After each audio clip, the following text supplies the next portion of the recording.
Welcome to the Executive Compensation Podcast. I'm your host, Ryan Harvey. On this episode, I'm joined by Laura Hay. Laura is a partner at Meridian working out of our New York office. Laura, welcome to the podcast. Oh, thank you, Ryan. So, compensation philosophies of nearly every corporation in North America share the same big three objectives: the attraction, retention, and motivation of executive talent. These three objectives form the bedrock for most compensation committees. But today we're going to discuss retention. We'll consider aspects of the business environment that increase turnover risk and also those that support the retention of talent. We'll discuss how a company's compensation structure can play a critical role in retaining talent. And finally, we'll consider when a company may need to provide special retention and how to best align those incentives with shareholder expectations. So, Laura, I want to start at a macro level. Of course, we all know that unwanted executive turnover is a bad thing, something companies are generally trying to avoid. Not only can it be very disruptive to the company, but it can also be costly to try to bring in a new executive at that level. But I want to start at kind of the macro business condition level and maybe lay out what are some of the business conditions that can create, a difficult retention environment and really increase retention risk for a company. Yeah. So really boils all down to change. And there are about three things that really put retention into focus. The first one is a change in management. So when you have a CEO who leaves or a senior executive, that puts a lot of strain on the system in terms of, what's next, right? And so as we look at 2023, it was the highest levels of retention that we have seen in a very long time. So there were 1,900 CEOs that left businesses last year, and they were in sectors that probably are not very surprising. So of the top three, one was healthcare and hospitals, and the other one was technology. So if you think about both of those sectors, people are leaving probably for different reasons. So for healthcare, it likely was a change in business, which was really that people stayed on to help through COVID. We're back to kind of a new normal, and there has been a transition of CEOs. In technology, the dynamics are different, but they are still a change in business, which is kind of that second factor in terms of where we see a lot of retention concerns. So, you had new players in technology, you had heightened work around AI, which is changing the dynamics and causing disruption. That disruption also sometimes requires a different strategy. So the third one is really a change in climate or culture. So if you have disruption, you have a whole business that needs to change perhaps how they work together, and that also creates retention. Some people can make the transition and some can't. I think it's also important to think about retention as we're not trying to retain 100%. What we're really trying to do in our retention efforts is to keep the best people and keep them engaged. Mm-hmm. So it sounds like, I think classically we often gravitate to, well, if I'm losing somebody, it's because they're dissatisfied with the company or they're dissatisfied with their pay, which of course those things can be drivers. But it sounds like you're really highlighting one of the big drivers is change and uncertainty that comes out of that change. And anytime you've got significant uncertainty, whether that be through change in leadership, change in the business, that's going to create this environment where there's additional retention risk. And I think that's a real key thing. As we kind of talk about builders, Mm-hmm. I'll go into a little bit more when you have that change. Some of the things that leaders can do and what the board can support that can really help facilitate retention. Yeah. Let's transition into that. So of course we do want to spend some time talking about compensation, but before we get into how compensation can help support retention, let's get into some of those kind of non-business factors. What are some things that can support retaining talent, and what are some of the things that might harm the ability to retain executive talent? Sure. And I call these the retention builders and then the retention destroyers. And so why don't we start actually a little bit with the destroyers, because this is where I think there is the most opportunity. So we see that the role of the compensation committee changing to not only focus on compensation, but also these human capital factors. And they have a huge amount of interplay with each other, right? Because you're trying to attract the best and the brightest, you're trying to keep them there, and you're trying to motivate them to achieve the strategic direction. So as we look at destroyers, and I'll uh, list out three that I think are really important. One is the lack of a good succession plan. So there are a lot of boards that go through document. It has kind of who's kind of the next in line, how ready they are, but really what boards and compensation committees need to do is to kind of look beyond that. So really be curious and ask questions. So looking underneath that, what is the rigor of talent identification? Where are we losing people? You know, how do we want to create differentiators in our brand as an employer? So really looking at that succession plan along with some of the other factors. We even have some of our clients that they'll do like a full meeting that will be just strictly on these human capital issues so they can look at that holistically. Mhm. The second one is outdated compensation designs. And there's really two ways that compensation designs can become outdated. First, your strategy might have changed or it should change, and the compensation design needs to follow that. So, making sure that the compensation design really is aligned with the strategy and that it rewards people in a manner that helps to build that shareholder value. The second way is that it no longer fits the market. So you might have a situation where you once were competitive but aren't competitive, or perhaps some of your drivers for talent have changed. For example, new industries coming into kind of the same business line. You might have, like, for example, private equity that is coming in and offering one compensation package. They're doing the same thing as you are. And really, it might be a much more compelling value offer for the executives. So looking at who's entering your business, what they're paying, and how they're paying is really important, especially in this age of disruption. So on the retention builders, it's really about developing that talent pipeline. And essentially, there's kind of two areas in which the boards and committees should kind of focus, making sure that management's creating. The first one is a belief in the strategic direction of the company. So everyone wants to be on a winning team, and especially in those times of transition. So as we talked about the change in management, change in business, change in climate and culture, um, it's very important for leaders to, first of all, create certainty when there is change, to also identify the opportunity. And then they need to link that. So it's, connecting the company's goals to uh, the individual, and then, rewarding them for those contributions. So it's really trying to make people something bigger or larger than themselves, and creating that culture that really just feeds off of itself in terms of um, making sure you're marching toward a goal, people are very engaged, and then they're rewarded for that engagement. The second is looking at the investment in people. So again, kind of creating that deep line of leadership, and it focuses around smart performance evaluation, talent development, which includes not only training but also the opportunity to build on those skills. Um, I had a client who had uh, very good success with very intentional conversations. They linked that to some retention awards as well. And that went a long way with their best and brightest in terms of staying with the organization and really understanding what their future might look like there. And then also eliminating barriers. So lots of reasons why we're going to hybrid work have to do with that. It eliminates the barriers that some have of either geography or other factors that might be personal in nature.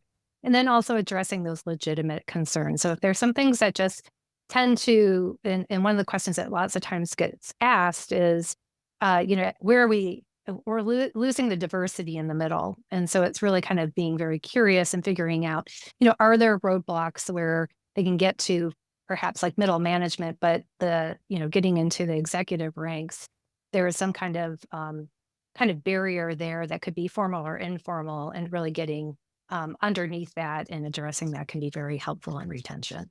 Yeah, no, those are all excellent points, and particularly that first one you were discussing the succession plan. I mean, I've seen, and I think you can even look just in kind of business news over the last year, but I've personally seen many instances where dysfunctional succession planning on the part of the committee, particularly at the CEO level, can just drive so much uncertainty across the entire executive team and just create lots of retention issues across the whole team, and obviously including at the CEO level. But so I think many times on this podcast we've talked about the importance of planning around the CEO, succession planning of the CEO, and that transition of the CEO, and how important that is to the company, and what an important role that is for the board in general. And it definitely applies here when we talk about retention. I think that's really important. And I think also talk a little bit about, pay and opportunities that really plays into that as well. So kind of going back to, it can't just be the CEO succession. You need to be looking at building that talent pipeline and making sure that there are opportunities for your best and brightest, which starts with the identification and then the development. So let's transition to compensation, since that's the main focus we tend to focus on here on this podcast, which is how do you structure compensation accordingly. So let's think about how we can use compensation to support retention, and maybe starting with just the general structure of compensation. I mean, I think as we talked about in the intro, retention is one of those big three drivers that I think all philosophies try to embed in the compensation approach. So how should companies and compensation committees be looking at retention as just a standard part of the comp structure? How do you make sure that that's embedded in the way you're designing your overall structure? So, Brian, I think you bring up a good point that your annual compensation program should really be the driver of your retention. So, you may have those special situations, but overall, your annual compensation program should be where you start to think about the retention and build that into the program. So in terms of the questions to ask, the first is the pay competitive. So that's just basically when we look at the market and you're looking at how you're paying, are you above, below, are you where you want to be in terms of your compensation philosophy? I think the second question is a little more nuanced in, do the incentive plans move the business forward and pay out for that growth? And so when we look at the elements of compensation, you basically have base salary, annual incentive, and long-term incentives. The base salary is essentially, paying for the role and the responsibilities. You have your annual compensation, which is reward for achieving the annual goals that hopefully move you towards your strategic direction. And then the third component is this component for executives, where it basically addresses a question of if I use my talents here versus somewhere else, and I'm creating value for the shareholders, how do I create value for myself? And that can really take two forms. Like, it can take the form of equity, and it can take the form of some other kind of long-term compensation, which could be more of an executive retirement vehicle. When we look at the mix, it's very important to look at that not only from an industry, but also from your business model. So, for example, if you are high growth, equity makes complete sense. And you might want to even kind of overweight your equity because the opportunity for wealth creation and for making sure you have shareholder alignment is really in that vehicle. If you're in a declining business, if you're in an organic growth business, you may want to combine various types of awards. So you may have equity, but you might want to look at your pay mix and how much would be cash heavy, or even in some kind of other vehicle, such as some deferrals. And that can create some stickiness as well. It's important to look at your shareholder base if that's the case, as we know in public companies, especially with institutional ownership, that focus is likely much more heavy on those equity elements. But I think it's important to really look at all the tools in the toolbox, look at your strategy, look at kind of where you are as a business, and to match the compensation structure to that. Yeah, those are all excellent considerations, and I think we often see with companies that when there is a perceived retention concern, the knee jerk reaction is to start talking about special awards, but it really is important to look at your existing structure because there's so many levers as you just listed, if a handful of those, so many different levers that you can pull to improve retention of your existing structure. And if you can do those, they often avoid some of the pitfalls that might be down the road if you're going down the special route, which we'll talk about in a second. But before we talk about special retention, I think we want to ask the obvious question. So how do you know you've got a retention issue? What are some of the things that a compensation committee should be monitoring that might indicate that that there is a retention concern, or compensation in particular, compensation is not providing the level of support to retention that might be needed. Yeah, and I think this is where you start to go beyond just a normal executive compensation review, and you're asking the question of, do we have enough value there to retain an executive? We've seen, especially over the past several years, the job market has been very good. It's slowed down a bit, but as a recent jobs report just said, we had great hiring the last quarter. So it's very important to look at the holding power of the compensation program that you already provide. This is an area too that I think is very important, especially recently. There are some sectors that have been really hit hard in terms of stock price declines just from external factors. And you could see that there's been a lot of loss in the value creation. Um, and so you can do holding power analyses. These can take a view of like anything from a tally sheet to really looking at as we look at the long-term vestings. When did they vest? How much is being held? And kind of look at it kind of from a year by year basis, and then also look at it from a more a historical perspective of in the tenure of this executive, what has been the value creation. You can also do realized and realizable pay analyses. They're slightly different from one another. Realized pay analyses are what actually was earned. Realizable is basically what you would call kind of in the money, right? So it would be, what's out there at a certain point of time, and is it enough to keep those executives? We should also take a look at some other things that might be helpful. Um, calibrating pay and performance is very important. So, like for example, if you're in the top quartile of performance, but you're paying kind of that median, you can do that for a while if all the other kind of retention holders are there. But if those really aren't there, or if there is transition, um, that gets old after a while, right? Because there's a misalignment of outperformance for underpay. So looking at that calibration is really important.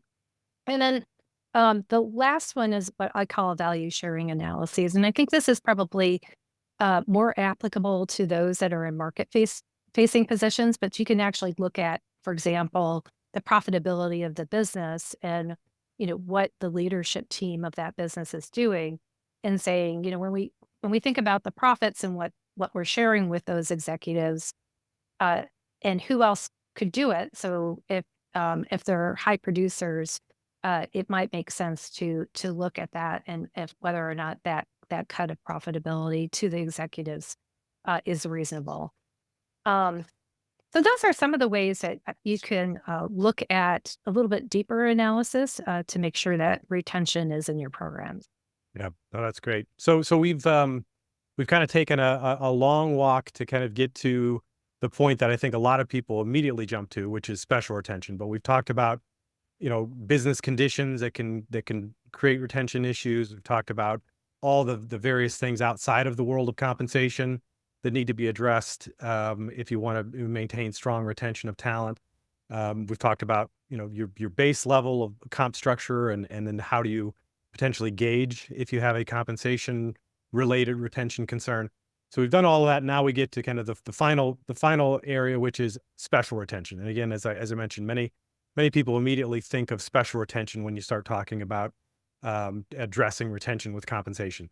So let's just spend a minute or two. I know we could spend a whole podcast talking about all the different considerations of designing special retention, but Laura, maybe just quickly outline what are the considerations around how you might structure special retention? When might it be needed, and how do you typically structure that? Ryan, I think you're right about that's where people tend to first go. And I think for committees, they need to first ask themselves, have they done the work to really make sure that that solves the issue? Um, as we know, retention awards do receive criticism from proxy advisors as well as sometimes shareholders. And it's important to structure them and to disclose them well.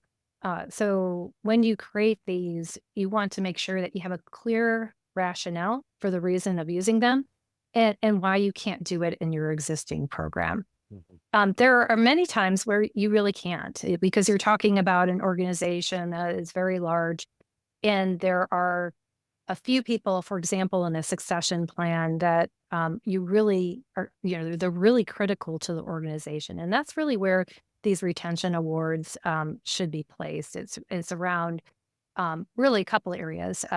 Ones where there's a planned succession, hard to fill jobs. We've seen that especially in the technology area where you might have um, people in digital marketing or CTOs that are really revolutionizing their organizations, and they want to keep those people around.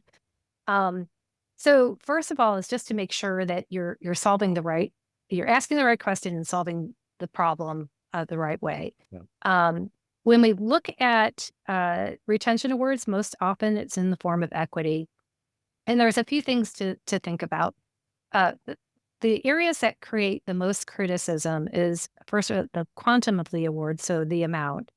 And we know that roughly one times your long-term incentive tends to be where, okay, it's a year's worth of long-term, seems to make sense, seems to be reasonable.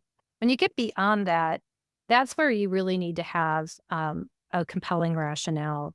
And it might very well be there. And when you're structuring it, the larger the quantum, the more that the vesting considerations matter. So, are these time based or are these performance based? It's good to um, sometimes have a combination of these, but in the largest of awards, it really needs to have the performance criteria on it. Um, I think from an investor standpoint, these are different than what you would see in the long-term program. So it really is structured around the need for the retention program, right? So it could be more around the succession. It could be more around the creation of whatever is transforming the business within the IT department. So really linking it can be more personal in nature than the larger long-term plan. Um, and uh, now I have nothing to say. Okay. Well, yeah. And one thing I wanted to kind of add to all of those great points, Laura, is there's often trade-offs. I mean, everything we talk about in compensation, it seems like is all about trade-offs, but I think it's very evident in the world of retention. You've got this tension between often the things in design that are going to be most retentive, they're going to be most useful in keeping somebody in place, are also things that if you go too far with them are most likely to get shareholder criticism or proxy advisor criticism. So, for example, we talked about embedding retention into your plans versus doing something special. Doing something special and calling it out in a special way probably is going to be helpful from a retention standpoint with executives, but it also calls it out for greater criticism potentially with investors. Same thing with performance versus time-based vesting. If typically the less the retention is at risk, and the less of it, the less that it's tied to uncertain outcomes, the more retentive it's going to be, because people are going to be confident that they're going to actually receive that award. But again, the more you make it certain, the more you take away any kind of performance risk, the more you're open to criticism. So there's always that kind of interesting tension that that you have to work through, and kind of decide where do you want to fall across those trade-offs.